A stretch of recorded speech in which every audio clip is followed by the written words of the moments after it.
하나님 감사합니다. 오늘도 주의 은혜 가운데 함께 하셔서 이전에 나와 예배드리게 하심을 감사드립니다. 모든 영광 주 앞에 올려지게 하시고 이럴 때일수록 더욱더 믿음을 잘 점검하여 성령 충만한 믿음의 자녀들 되게 하여 주시옵소서. 감사하고 예수님의 이름으로 기도하옵나이다. 아멘.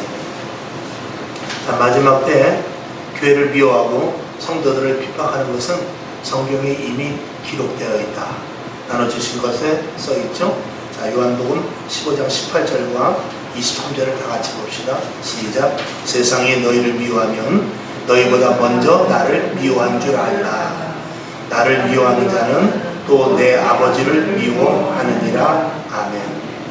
우리가 세상과 하나님을, 즉 우상과 겸하여, 하나님과 우상을 겸하여 섬길 수가 없기 때문에 그랬어요. 마태복음 6장 24절을 제가 보겠습니다. 한 사람이 두 주인을 섬기지 못할 것이니 혹 이를 미워하며 저를 사랑하거나 혹 이를 중히 여기며 저를 경히 여김이라. 너희가 하나님과 재물을 겸하여 섬기지 못하느니라 그랬어요. 고린도전서 10장 21절은 다 같이 봅시다. 시작. 너희가 주의 잔과 귀신의 잔을 겸하여 마시지 못하고 주의 상과 귀신의 상에 겸하여 참여치 못하리라. 아멘. 그리고 성령의 사람과 육체의 사람이 충돌이 되기 때문에 그렇습니다. 자, 갈라디아서 5장 17절을 봅니다. 시작. 육체의 소욕은 성령을 거스리고 성령의 소욕은 육체를 거스리나니 이 둘이 서로 대적함으로 너희의 원하는 것을 하지 못하게 하려 함이니라. 아멘. 결국 세상은 성도들과 같이 함께 할 수가 없는 존재라는 것이 이 성경에 뚜렷하게 나와 있습니다. 그렇다고 해서 한 식구끼리 갈라서라는 것, 그런 건 아니죠. 남편이 예수 믿고 부인이 예수 안 믿으면 이혼하라, 이런 건 절대 아닙니다. 세상의 영적인 싸움에서 그렇게 결과론적으로 된다는 것을 성경이 이야기하고 있는 것입니다. 늘 말씀을 드리지만 우리는 세상 사람들과, 즉 믿지 않는 사람들과, 여기서 세상 사람들은 다시 예수 믿을 사람도 있습니다.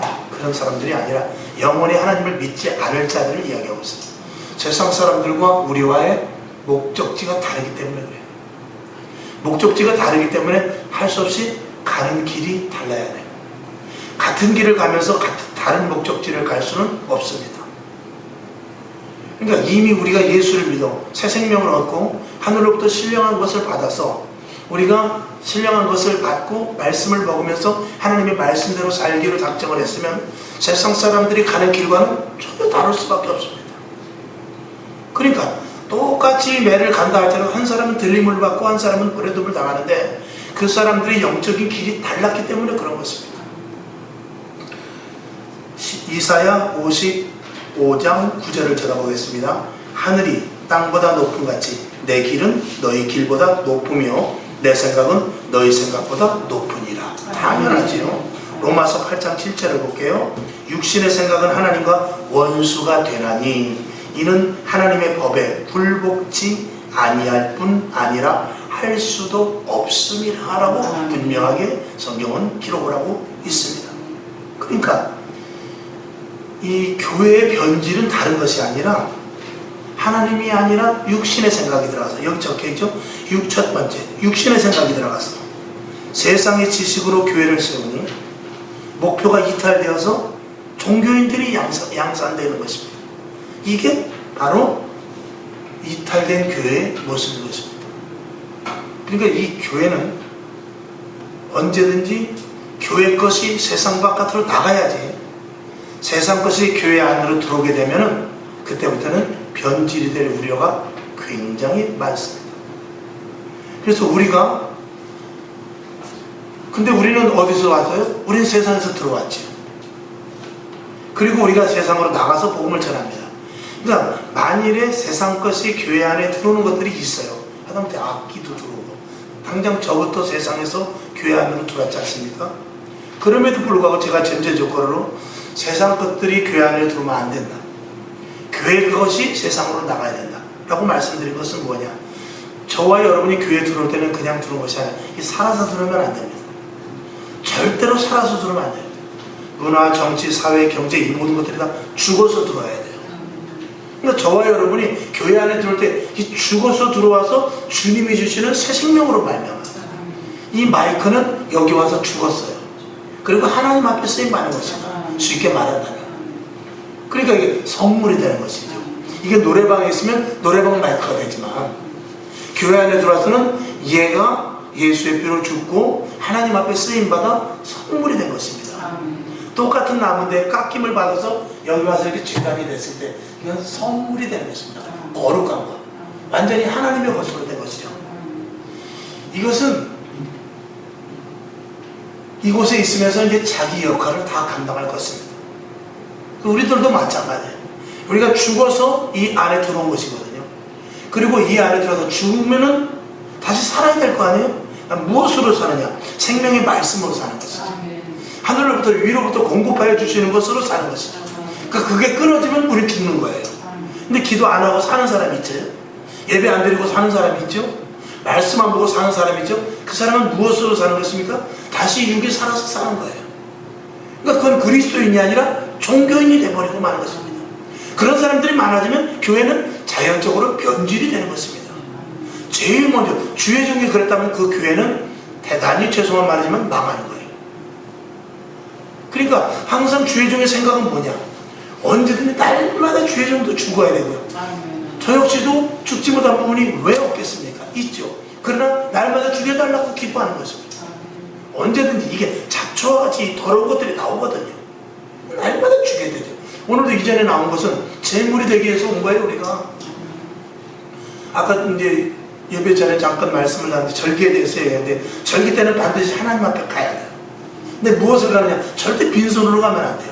양을 가지고 가야 돼요. 송아지를 가져가든지 가져가야 됩니다.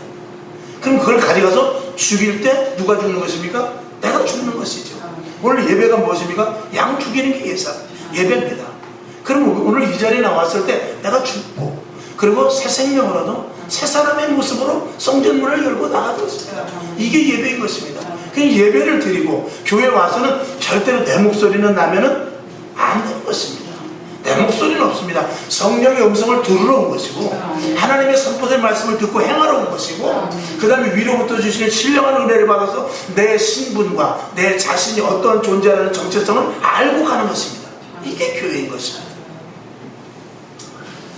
그래서 이제 이런 교회의 특징, 여기서 이런 교회는 변질된 교회죠.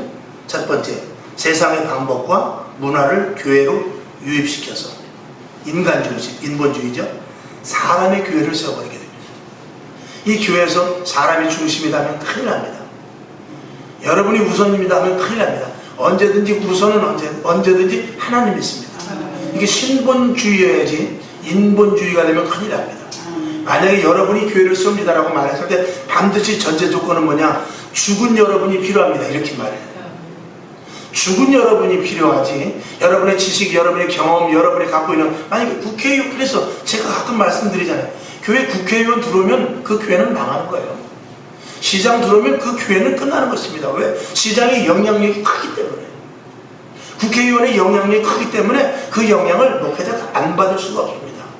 만일에 국회의원이 우리 교회에 왔다, 시장이 우리 교회에 왔다, 은행장이 우리 교회에 왔다, 대기업 사장이 왔다. 그랬을 때 목회자는 영역을 길러서 그 영역으로 그 사람보다 더 앞서서 그 사람이 교회 안에 들어와서 교회 지체로서 온전히 할 수 있는 영역을 갖지 못하면 그 사람과 신앙생활할 때 반드시 마이너스 요인이 생깁니다.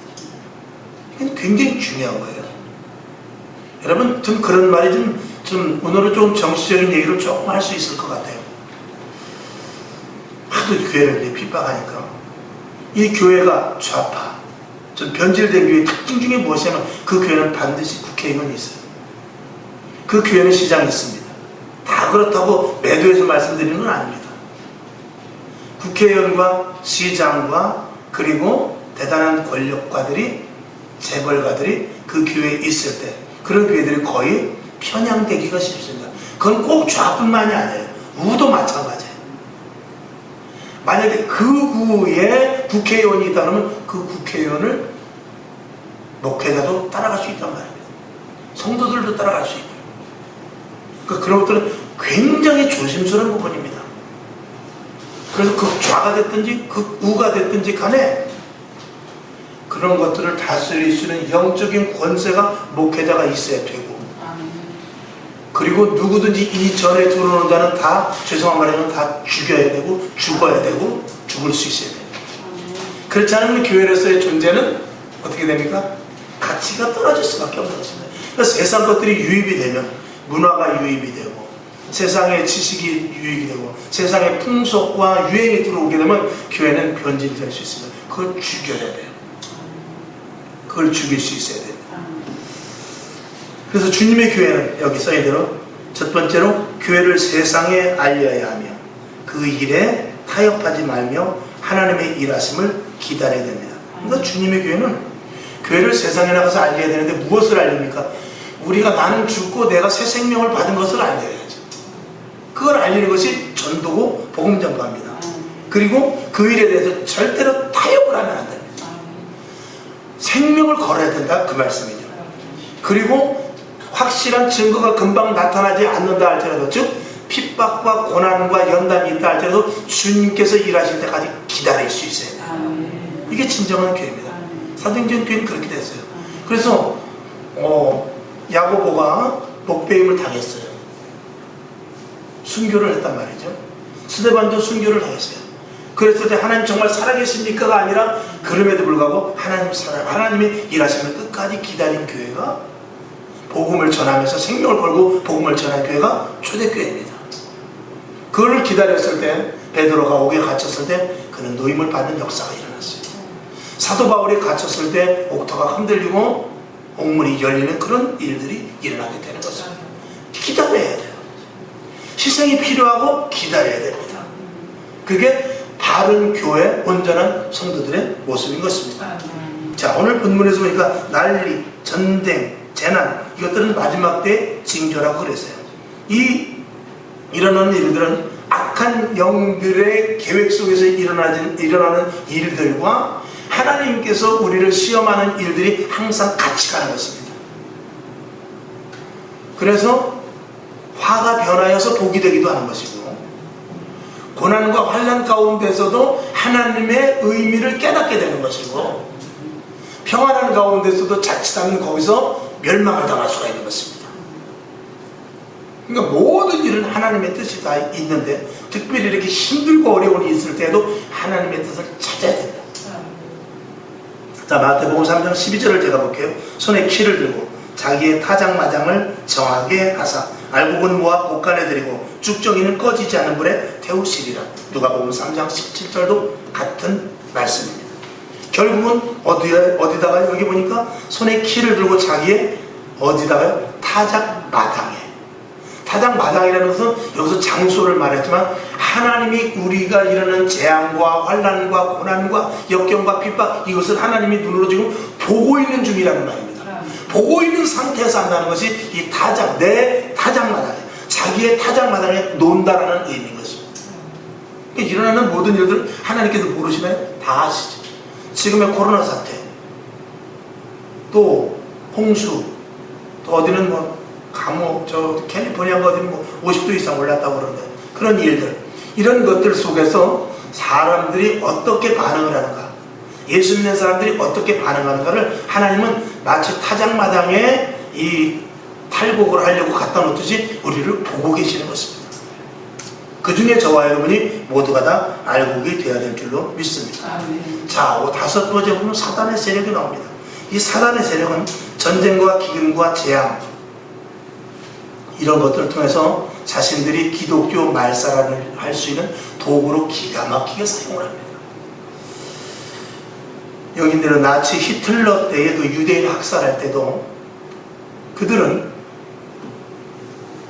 이 유대인들이 돈이 많았습니다. 그래서 유대인들이 굉장히 미웠죠.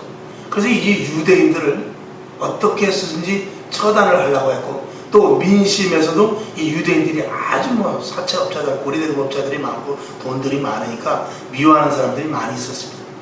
그러니까 이 히틀러가 이 독일 정치를 하면서 이들을 그 불만 세력을 계속 모으게 됩니다.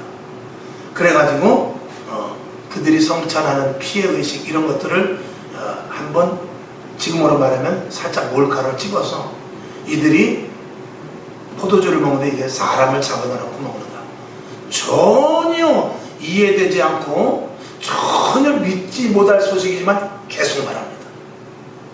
계속 말해요. 계속 말하면 그런가 하게 됩니다. 여러분, 사람 4명 있는 중에서 3명이 계속 그렇다면요, 아닌 것도 옆에 있는 한 사람이 그런가 하고 딸려가게 돼 있어요. 그건 사람의 심리입니다. 그 다음에 운물에 독을 탔다고 막 이렇게 유대인들이 운물에 독을 탔다고 막 그러고, 그 다음에 그때 또 때마침 이 유행병이 돌았는데 흑사병이 돌기 시작했습니다. 이 흑사병이 돌았는데 그때 유대인들은 걸리질 않았어요. 왜 안 걸렸냐? 유대인들은 상당히 몸을 청결하게 하고 있었어요. 그래서 유대인들은 깨끗한 환경에서 있었기 때문에 유대인들은 병에 걸릴 확률이 거의 많지 않았어요. 그러니까 이 유대인들이 흑사병을 퍼뜨렸다, 이렇게 하는 것입니다. 처음에는 아까 말씀드린 대로 말도 안 되는 소리라고 그랬어요. 근데 계속 말합니다. 계속 그 이야기를 하고 계속 그 이야기를 해서 조그만 근거라도 만들어서 그렇게 합니다. 그러고 나서 점점 사람들이 죽어가고, 가난한 사람들, 불평불만 있는 사람들이 그 불만의 욕구가 생기게 해서 그 욕구를 유대인들에게 계속해서 몰아가게 하죠. 그 결국에 가서는, 결론으로 말하면 유대인들을 그렇게 잡아서 학살을 해도 오히려 그들이 알면서도 방관을 해버립니다. 그렇게 해서 유대인들을 학살하는 그런 일들을 하면서 이 히틀러는 자기 입지를 자꾸 점점 굳혀가게 됩니다. 이게 이 불순한 세력들이 이 사람들을 아주 이렇게 자기 정치에 이용하는 데 쓰는 전략 중에 하나인 것입니다. 그래서 그 전략의 말 중에 이런 말이 있습니다. 전쟁을 잘하는 장수가 전략가다. 당연하죠. 근데 전쟁을 잘하는 것 속에서는 무엇이냐면 전쟁을 일으키는 전략가가 최고의 전략가다, 그런 말이 있습니다. 왜 일으키는 이라는 말이 나오냐면, 전쟁을 일으키는 데서 누구나 전쟁을 싫어합니다. 전쟁을 일으키는 걸 좋아하잖아요. 그런데 그 적에 대한 그 증오를 품게 하고, 적을 미워하게 하고, 적을 어떻게든지 만들어서 이 민중들을, 국민들을, 백성들을 선동을 해요. 그래가지고 속에서부터 전쟁을 일으킬 수 있을 만한 그런 것들을 계속해서 만들어서 결국은 남의 나라 땅을 점령하고 하는 게, 이게 역사적으로는 훌륭한 통치가라는 것입니다. 악한 것이죠.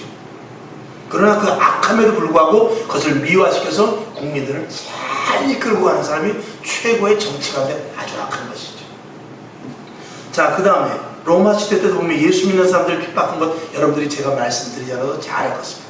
로마에 대화재가 났지만 그런 것들도 기독교인들이 불을 질렀다라고 한 번에 말해버리면 듣지도 않습니다. 거기서도 역시 그들의 성찬과 그들이 몰래 예배드린 이런 것들을 통해서 그들이 피를 먹는다, 사람 인육을 먹는다 등등 이런 것들로 시작해서 그들이 믿는 신은 천국이 있다고 믿으면서 이 세상 사람들을 경멸하고 있다, 믿지 않는 사람들과 상종을 하지 않는다, 막 이러면서 점점 사람들과 이 분리를 시켜가지고 계속 미워하는 마음을 주게 됩니다.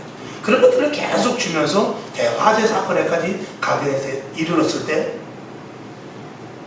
그 이스라엘 유대인들이, 거기 있는 기독교인들이 사자에게, 검투사에게 화형을 당해도 오히려 그들이 힘들고 어려우고 그 당시에 로마는 계속 전쟁을 했기 때문에 사람들이 다 지쳐 있었거든요. 그런 분출구를 뽑아주는 오히려 하나의 통로를 만들어주며 기독교인들이 죽어가는 것을 보면서 그들을 대리만족시키고, 저들은 죽어도 된다라는 것을 이미 스케줄에 프레임을 짜서 그들에게 줘서 거침없이 기독교인들을 죽이게 했던 것들이 바로 로마 시대 때의 사건들인 것입니다. 이런 것들을 이 사회주의, 공산주의, 그들은 유물론자들입니다. 그래서 그들은 신은 없고 종교는 다 필요 없는 것이고, 종교는 오죽하면 마약과 같다, 이렇게 말합니다. 그러면서 자기네들 이 땅에서 유토피아를 만드는 것이 최고다라고 말하면서 노동, 땀 흘리고 그리고 없는 자들을 돌보면서 그들은 굉장히 가난한 자들을 돌보고 구제를 하고 그렇게 해서 밑에서 불만을 가진 세력들을 선동을 합니다. 그게 그들의 계략입니다. 이것이 지금 이 시대의 공산주의가 아니라 옛날부터 했던 전략들이었습니다. 사단은 예나 지금이나 공통점이 다 있다라는 것이에요. 자, 그다음에 지금은 어떠한가? 지금 이 시대에 우리가 지금 조심스러운 부분이라고 제가 말씀을 드립니다만 자꾸 우리가 프레임에 말려드는 부분들이 있습니다. 어떤 프레임에 말려드냐? 지금 세상 사람들은 교회를 미워해요. 그리고 교회 다니는 사람들은 경멸합니다. 언제부터 그렇죠? 우리도 몰라요. 근데 그걸 계속 그들은 추진하고 있었던 거예요. 우리는 모르는 가운데. 근데 어느 날 보니까 사건이 터지기 시작하는데 그런 사건이 일어나는 데 있어서 설마 교회가 그랬을 리 없지라고 말하는 것이 아니라 맞아, 교회가 그랬을 거야라는 프레임을 이미 만들어 놓은 거예요. 이미. 그래서 지금 세상 사람들에게 가서 정말 교회가 예를 들어서 뭐 코로나의 원실일까? 라고 말하면 당연하지, 이렇게 답이 나올 정도로 이미 프레임을 짜놨는데 우리는 몰랐어요. 그리고 그네들도 사실은 몰랐어요. 근데 어느 날부터 머릿속에 이렇게 조금씩 잠식되다가 이 교회 일을 이야기했을 때 전혀 거부감이 없이 교회가 그랬다는 말이 자연스럽게 나와버렸어요. 이게 계략인 것입니다. 근데 이게 마지막 때 형제가 형제를, 부모가 자식을, 그리고 서로 미워하는, 그리스도를 미워하는 이 시대로 가는 데 있어서 이게 척경이 된 것입니다. 그러니까 우리 눈에 보이게 교회를 핍박하고 예수 믿는 사람들을 미워하고 이런 프레임을 만드는 데 있어서 눈에 보이게 만드는 것이 아닙니다. 제일 먼저 하다못해 인터넷에 들어가서 목사가 성추행을 했다더라, 이런 것들을 시작해서 한 건을 걸리면은 그런 것들에 대해서 집중 포화를 해서 뻥튀기를 만드는 것입니다. 물론 실제 상황도 있죠. 그렇지만 실제 상황을 숨길 수도 있음에도 불구하고 숨기지 않냐고 그걸 극대화시켜버립니다. 정치를 보았을 때도 지금 자기네들 편에서 한 것들은 계속 가리죠. 뉴스를 안 내고. 그러나 상대편에서 잘못된 것들은 계속해서, 그건 야당이나 여당이나 똑같아요. 정치하는 사람들은. 그것을 계속해서 자기네가 잘못한 것들은 계속해서 숨기고 뉴스가 안 나오기를 바라죠. 그러나 자기네들이 잘한 것들은 계속해서, 또 남이 잘못한 것들은 계속해서 뉴스를 터뜨리는 거예요. 그러기 위해서 가장 중요한 것이 뭐냐? 언론이지. 언론을 장악하는 것. 언론을 장악해서 그걸 최대한 이용하는 것입니다. 여러분, 제가 여러분 뉴스 보면 알 건데 우리나라가 40개 나라 중에서 언론 불만이라고 해야 되나? 언론 가장 이렇게 핸드폰에 저기 있는데 언론에 대해서 불투명한 지수제니까 40개 나라 중에서 우리나라가 몇이냐? 40위에요. 믿지 못하죠? 그게 국제적으로 다 40여 나라를 조사했는데 40개 나라만 조사했어요. 그러니까 선진국들만 한 거죠. 근데 가장 언론의 불신에 우리나라가 그게 이제 40위를 됐어요. 기가 막힌 일 아닌가? 언제 그렇게 됐냔 말이에요. 우린 몰랐잖아요. 근데 이것을 외부에서는 다 알고 있어요. 근데 우리나라에서는 그런 뉴스를 안 내죠. YTN에서 한번 살짝 나왔어요. 5월달인가 이렇게. 그걸 제가 캡처해놓은 게 있어요. 살짝 나왔어요. 그리고 다시 그런 뉴스는 안 내보내죠. 이게 우리나라가 그만큼 지금 격이 얼마만큼 떨어졌는지 모르는 거예요. 그러니까 이런 것들이 우리도 모르는 가운데 계속해서 이렇게 쌓였을 때 이게 어느 날 이런 일들을 봤을 때 우리에겐 무엇이 나타나냐? 불만이 나타나요. 왜 이렇게 됐지? 그랬을 때 정부가 피해갈 수 있는 방법은 뭐냐면 대안을 하나 마련하는 것입니다. 그 대안이 뭐냐? 기독교가 됐든지 야당이 됐든지 아니면 어떤 통적인 단체가 됐든지 그걸 만들어 놓는 거예요. 그렇게 프레임을 짜는 것입니다. 그래가지고 자기네 불만과 불평과 그 좋지 않은 것들을 거기다 분출을 시켜버립니다. 자, 지금 코로나 사태 때문에 불만이 얼마나 많습니까? 경제 가게 다 문 닫았죠. 그건 코로나 사태가 아니라도 경제는 가뜩이나 내려막길이었어요. 근데 이제 엎친 것이죠. 홍수 일어났죠? 여러분 홍수 뉴스 얼마나 봤어요? 지금 가서 지금 가재도고 이렇게 다 데리고 그런 거 뉴스에 얼마나 나옵니까? 누가 가서 도와주는 거?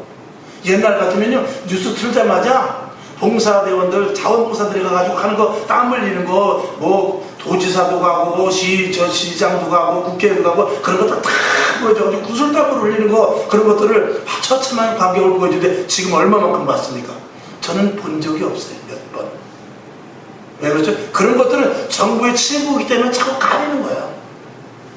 그리고 그들이 불평과 불만을 가지고 나서 그런 것들을 분출할 수 있는 것을 어디로 냐 교회로 계속 보는 것입니다.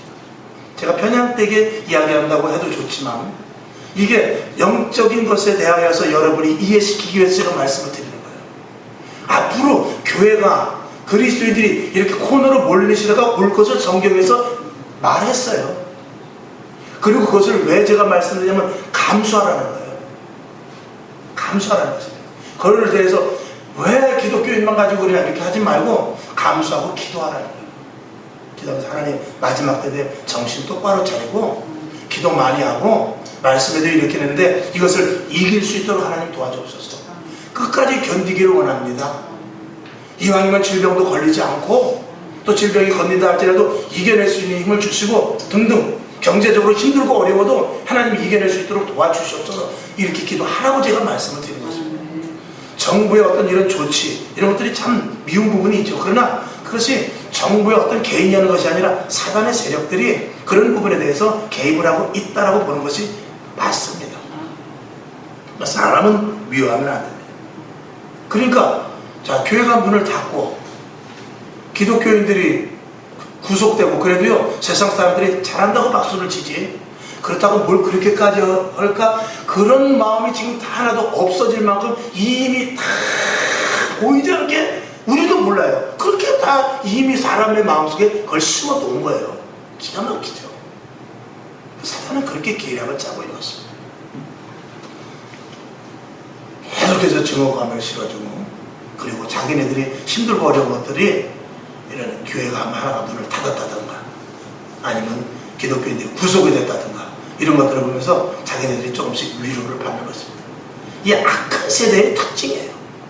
악한 세대를 살아가는 자들에게.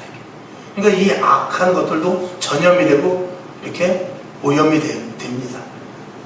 저와 여러분. 그래서 마지막 때 우리가 구별되어야 되고 정결해야 되고 성결해야 되고 더러운 곳에 가지 말아야 되고 좋지 않은 사람 만나면 안 돼요. 더러운 자리에 가면 안 돼요.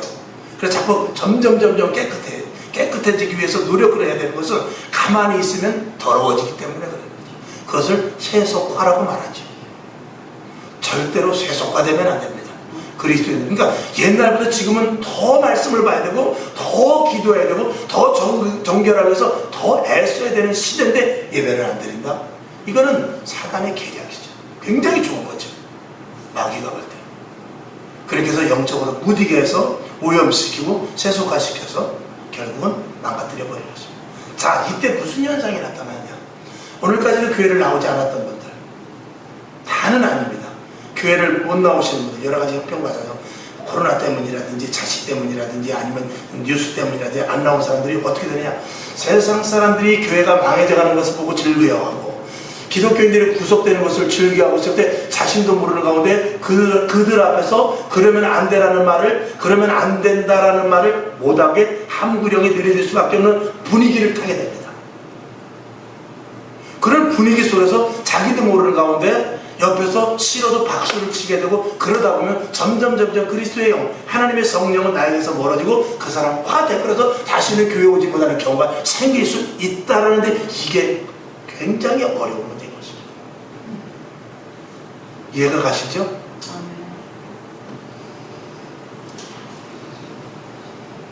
그래서 이탈자들이 돌아오기가 힘든 거예요. 이탈자들이 지금 무슨 이야기를 하고 있어요? 오늘도 교회 오지 않냐고 주일날도 온라인 예배 드린다든지 아니면 온라인 예배가 되지 않는 부분들이 그분들이 누구랑 있겠습니까? 믿지 않는 자들과 있지 않겠습니까? 그랬을 때 점점 오염된 쪽으로 가게 되는 것이고 그들이 돌아오기는 점점 힘들어지게 되는 거예요. 이게 그래서 예배가 멈춰지면 이게 큰일인 것입니다. 그러니까 이제 서두로 돌아가서 20명 미만의 그 진행 요원들, 그리고 소모임 갖지 말고 음식 먹지 말고 가능하면 예배를 비대면으로 해라. 자꾸 이렇게 말하는 것은 그들이 정한 것에 대해서 목적은 뭐냐? 예배 드리지 못하게 하는 것입니다. 예배. 공무원들은 아무 죄 없죠. 그분들은 위에서 시키니까 그냥 하는 것이죠. 그러나 그 주체는 누구냐? 마귀지요. 그래서 예배를 안 드리고 예배를 못 드릴수록 점점 성도들은 이탈돼 가기 때문에, 그렇게 되면 교회가 힘이 없어지고 교회가 언젠가는 없어지면 자기네 나라를 세우기가 굉장히 좋아지는 시대가 오게 되는 것입니다. 힘들죠? 여러분은 어떻게 할 것입니까?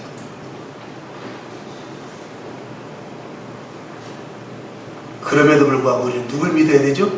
하나님을 믿어야 돼요. 엊그저께 제가 아는 지방의 목사님을 잠깐 만났어요. 마스크 끼고 달라서 이래서 이 시대가, 목사님 3분이서 만났어요. 이 시대가 언제까지 갈 것 같습니까? 라고 이제 서로 이야기를 했어요. 그런데 제가 그랬습니다. 하나님께서 우리 믿는 자들의 믿음과 신앙이 회복되어서 하나님이 보시기에 충족될 때까지일 것 같습니다. 그랬더니 옆에 두 목사님이 딱 그 생각을 하고 있어요. 저도 그 목사님과 똑같은 생각을 하고 있어요. 그러니까 이제 제가 그 만난 목사님들은 좀 그래도 안타까워 깨어있는 목사님들이니까 바로 그거라는 거예요. 하나님이 분명히 회복은 시켜주시는데 그 회복시켜줄 수 있는 근거가 되는 만큼의 회개, 그리고 주님을 향한 그 강력한 믿음, 잘못된 부분들을 고치려고 하는 그 마음, 그리고 지금의 이 정도로는 안 되겠다, 하나님이 진노하셨나 보다 하고 하나님께로 더 다가가는 것은 하나님이 원하는 충족이 될 때 이 모든 문제는 풀린다. 맞는 말이죠. 거기에 대해서 2가지만 말씀을 드립니다. 첫째는 주의 종들이 회개해야 됩니다. 그 다음에 주의 종들이 회개하지 않으면 분명히 하나님께서 성도들을 들었습니다. 오늘 새벽에도 원래 목사님하고 가다가 이런저런 말씀을 나누는데 무슨 사태가 벌어질 수 있느냐. 지금 예배 드리지 못합니다. 그런 사람들 가운데 이 가슴이 터지는 사람이 있어요. 이건 아니지. 도대체 언제까지? 이제 앞으로 3단계가 오면 그러면 비대면 예배조차도 못 드리게 할지도 몰라요. 갈지 안 갈지는 모르겠습니다. 간다고 50%, 안 간다고 50%예요. 그러면은 이렇게 계속 예배를 안 드리게 되면 목회자들도 이러지도 못하고 저러지도 못하고 문을 닫았는데 성도들 가운데에서 이제 이 속에서부터 불이 터지는 성도들이 있습니다. 쉽게 말하면 이번에도 그 홍수에 댐이 터지듯이 자꾸자꾸 억압되고 이 신앙 안에서 예배를 못 드리고 이 속에 하나님의 영이 있어서 예배는 드려야 충족감을 느끼는데 안 될 때는 이 뚝이 터지듯이 성도들이 군데군데서 터지기 시작할 거예요. 그 터졌을 때 그들의 회개와 모여지는 교회에서 모여서 그때 비대면 예배조차도 못 드린다면 군데군데 지하에서라도 모여서라도 기도해서 하나님의 마음에 충족될 때가 분명히 올 것이다. 하나님은 아직도 복음이 끝나지 않았기 때문에, 할렐루야, 복음이 아직 끝나지 않았기 때문에 하나님은 아직도 제가 볼 때는 하실 일이 있습니다. 이대로 멈춰지진 않습니다. 제가 지난번에 말씀을 드렸죠. 자, 유럽에도 교회를 세울 자리가 없어요. 미국에도 교회를 세울 자리가 없습니다. 한국에도 지금 누가 개척한 사람이 있어요? 할 수가 없어요. 그러면 하나님은 손을 놔야 됩니까? 절대로 그러시지 않습니다. 하나님은 절대로 땅끝까지 이르러 복음이 증명이 될 때까지, 그 증인들이 가서 땅끝까지 복음이 전파될 때까지 하나님은 하나님의 일을 절대로 멈추지 않습니다. 주의 종이 멈추면 성도들을 통해서라도 일하십니다. 성도들이 일하시려면 새 세대를 통해서라도 하나님은 일하십니다. 그렇게 해서 하나님은 일을 해나갈 것입니다. 그러니 저와 여러분 끝까지 인내하고 기다려서 하나님이 주실 회복을 기다려야 되는 거예요. 이것이 지금 우리 시대에 맞아야 될 우리 당면한 문제인 것입니다. 문을 닫을 수도 있어요. 우리 교회도 또 다음 주에 문을 닫을지도 모릅니다. 그 다음 주에 문을 닫을지도 모르겠죠. 그러나 그럼에도 불구하고 저와 여러분이 반드시 회복해야 기회를 기다려 끝까지 인내하고 예배를 멈추지 않는 데까지 가자 이것입니다. 할렐루야. 이것이 마지막 남은 자들의 해야 될 일인 것입니다. 자, 성경 마지막에 있는 거 사무엘상 17장 47절 다 같이 볼까요? 시작. 또 여호와의 구원하심이 칼과 창에 있지 아니함을 이 무리로 알게 하리라. 전쟁은 여호와께 속한 것인즉 그가 너희를 우리 손에 붙이리라. 아멘. 그 밑에 거 한 번 더 보죠. 자, 마태복음 24장 13절 시작. 그러나 끝까지 견디는 자는 구원을 얻으리라. 아멘. 여러분들 끝까지 견뎌야 돼요. 근데 어떻게 해야 견디죠? 오늘 논하는 건 맨 처음으로 들어갑니다. 처음에 본문으로 들어가고 본문 속에서 줄 친 것 속에서 초록 줄 친 것 11절을 봅니다. 사람들이 너희를 끌어다가 넘겨줄 때 무슨 말을 할까 미리 염려치 말고 무엇이든지 그 시에 너희에게 주시는 그 말을 하라. 말하는 이는 너희가 아니요 성령이시니라. 그 다음에 13절 나중까지 견디는 자는 구원을 얻으리라. 이것에 대해서 그러므로 해놓고 제가 말씀을 올렸죠. 여러분 어떻게 해야 견디죠? 성령 받아야 됩니다. 이 성령의 불은 물로 끄는 것이 아닙니다. 세상의 물로 끄는 것이 아니죠. 이 성령의 불은 창과 검으로 막을 수 없습니다. 이 성령의 불은 하나님의 불이기 때문에 아무도 끌 수 없습니다. 마치 모세가 끌기나무에 있는 불을 꺼지 않는 불을 보듯이 성령의 불이 저와 여러분 속에 타고 있을 때에 우리는 끝까지 인내할 수 있으며 주의 종의 제단의 불이 꺼지면 성도들의 가슴 심령 속에서라도 불이 붙어서 회복될 줄로 믿습니다. 저와 여러분 그래서 성령 충만해야 돼요. 이 성령의 불을 끄지 말아야 우리가 끝까지 인내하며 믿음을 지킬 수 있습니다. 왜 기도합니까? 지금 같은 때. 왜 예배를 더 드립니까? 지금 같은 때. 조금 쉬지요. 그리고 좀 마음도 좀 평안함을 갖고 주의 정도 좀 나가서 깊은 좀 공기 좋은 데 가서 말씀도 좀 새롭게 준비하고 그러면 얼마나 타당성 있고 보기에도 좋고 그럴듯합니까? 그러나 그래서는 안 된단 말입니다. 여러분 이 자리에 앉아있는 여러분 주님 오시는 그날까지 복음을 지키고 당대에 안 오는 내 후대에게 성령으로 말미암은 복음을 전수시키는 것이 저와 여러분이 해야 될 힘을 믿고 끝까지 믿음 고수할 수 있기를 주님의 이름으로 축원을 드립니다. 아멘. 하나님 아버지 오늘 좀 어렵고도 좀 색깔 있는 말씀이었을지 모르지만 우리는 이것을 영적으로 듣기를 원합니다. 하나님 영적으로 잘 새겨서 끝까지 인내하는 자 되게 하여 주시옵소서. 예수님의 이름으로 감사 기도합니다. 아멘. 주기도문하고 말씀을 생각하면서 하나님 끝까지 견디게 없어서 인내하게 없어서 성령님이 계셔야 됩니다. 성령 충만함을 주옵소서. 이렇게 기도하고 일어납니다.